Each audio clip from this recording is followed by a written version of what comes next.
శ్రీ భువనగిరి జిల్లా చౌటుప్పల్ మండలం నేలపట్ల గ్రామంలో 500 కోళ్లకు పైగా మృతి చెందిన సంఘటన సంబంధించి చౌటుప్పల్ మండల వెటర్నరీ డాక్టర్ వివరాలు వెల్లడించారు.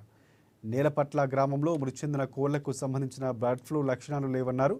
నేలపట్ల గ్రామంలో మృతి చెందిన 500 కోళ్లకు ఎలాంటి బర్డ్ ఫ్లూ సోకలేదని చెప్పారు.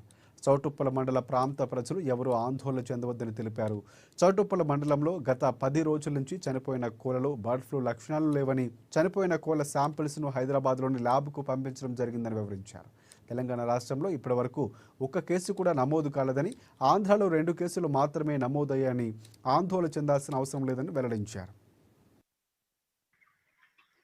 డైరెక్టర్ గారి ఆదేశంతోనే మన చౌటుప్పల్ మండలంలోని ప్రతి గ్రామ పంచాయతీలో ఉన్న లేయర్ మరియు బ్రాయిలర్ పౌల్ట్రీ ఫామ్లు విజిట్ చేస్తున్నాము.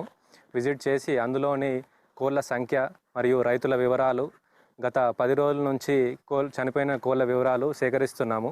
అందులో భాగంగా ఈరోజు నేలపట్ల గ్రామంలోని ఈ పౌల్ట్రీ ఫార్మ్కి రావడం జరిగింది. ఇక్కడ నిన్న కొన్ని కోళ్ళు చనిపోవడం జరిగినాయంట. ఈరోజు ప్రొద్దున ఒక 20 నుంచి 30 కోళ్ళు చనిపోవడం జరిగింది. వాటిని చనిపోయిన కోళ్లను ప్రాథమికంగా చూసాము.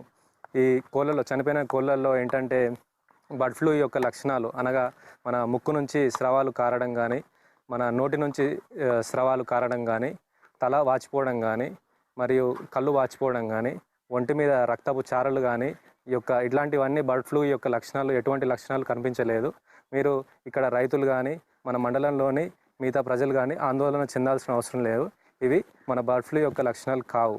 ఇంకొకటి ఏంటంటే ఇక్కడ మనకు గురక అనేది కోళ్ళల్లో బాగా కనబడుతుంది. అంటే క్రోనిక్ రెస్పిరేటరీ డిసీజ్, అంటే CRD అనే డిసీజ్ వల్ల కోళ్ళు చనిపోతున్నాయని మనం అర్థం చేసుకోవచ్చు. ఈ చనిపోయిన కోళ్ళను శాంపుల్స్ తీసుకోవడం జరిగింది. మన హైదరాబాద్లోని VBRI సెంటర్ అని ఉంటుంది, అంటే మన ల్యాబొరేటరీ, గవర్నమెంట్ ల్యాబొరేటరీకి పంపించడం జరిగింది. వాటి యొక్క రిజల్ట్స్ రేపు పొద్దున రావడం జరుగుతుంది. అంతలోపు మనకు ముందు జాగ్రత్త చర్యలుగా ఇక్కడ ఉన్న కోళ్లకు బలం మందులు, అలాగే యాంటీబయాటిక్ మందులు తాపించడం జరుగుతుంది. ఈ రేపు రిజల్ట్స్ వచ్చిన తర్వాత దాని ముందు జాగ్రత్త చర్యలు ఏం తీసుకోవాలో రేపటి నుంచి చేస్తాము. ఇంకొకటి ఏంటంటే మనకి ఇక్కడ ఉన్న రైతులు కానీ ప్రజలు కానీ ఎటువంటి ఆందోళన చెందాల్సిన అవసరం లేదు. మన తెలంగాణ రాష్ట్రంలో బర్డ్ ఫ్లూ అనేది ఒక కేసు కూడా ఇప్పటి వరకు నోట్ కాలేదు.